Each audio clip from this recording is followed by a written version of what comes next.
8 साल की बेटी बाजार में गोलगप्पे खाने के लिए मचल गई। किस भाव से दिए भाई? पापा ने सफ किया। 10 रुपए के 6 दिए हैं, गोलगप्पे वाले ने जवाब दिया। पापा को मालूम नहीं था गोलगप्पे इतने महंगे हो गए हैं। जब वे खाया करते थे तब तो 2 रुपये के 10 मिला करते थे। पापा ने जेब में हाथ डाला। 20 रुपये बचे थे। बाकी रुपये घर का सामान लेने में खर्च हो गए थे। उनका घर शहर से दूर है, 15 रुपये तो किराए में लग जाने हैं। नहीं भाई, नहीं लेने, पापा बोले। ये सुनकर बेटी ने मुंह फुला लिया। अरे अब चलो भी, नहीं लेने इतने महंगे। अरे खा लेने दो ना साहब, अभी आपके घर में है तो आपसे जिद भी कर सकती है।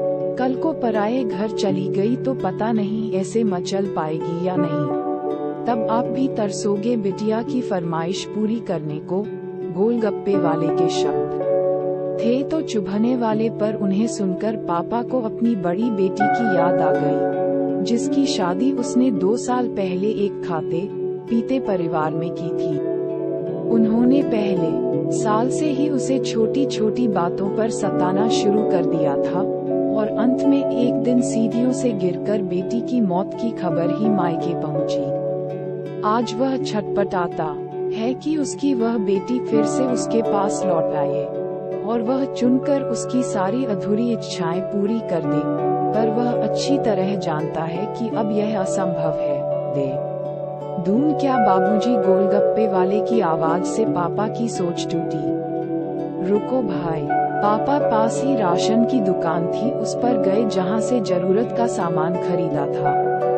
खरीदी गई 3 किलो चीनी में से 1 किलो चीनी वापस की तो 40 रुपये मिल गए। फिर ठेले पर आकर पापा ने आंखें पोंछते हुए कहा, अब खिला दे भाई। हाँ, तीखा जरा कम डालना। सुनकर 8 वर्ष की गुड़िया जैसी बेटी की आंखों में चमक आ गई और पापा का हाथ कसकर पकड़ लिया। जब तक बेटी हमारे घर है उनकी हर इच्छा जरूर पूरी करे।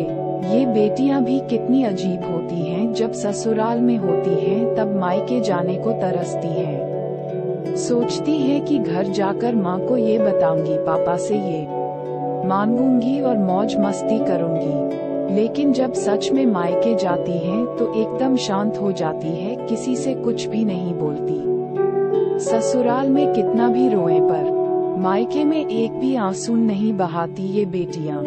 भगवान की अनमोल देन है ये बेटियां। हो सके तो बेटियों को बहुत प्यार दें, उन्हें कभी भी न रुलाए। खुशकिस्मत है वो जो बेटी के बाप हैं, उन्हें भरपूर प्यार दे और यही व्यवहार अपनी पत्नी के साथ भी करें, क्योंकि वो भी किसी की बेटी है। उसके पिता की सारी उम्मीदें सिर्फ और सिर्फ आपसे हैं। ये विचार अगर पसंद आए तो प्लीज चैनल को सब्सक्राइब करें।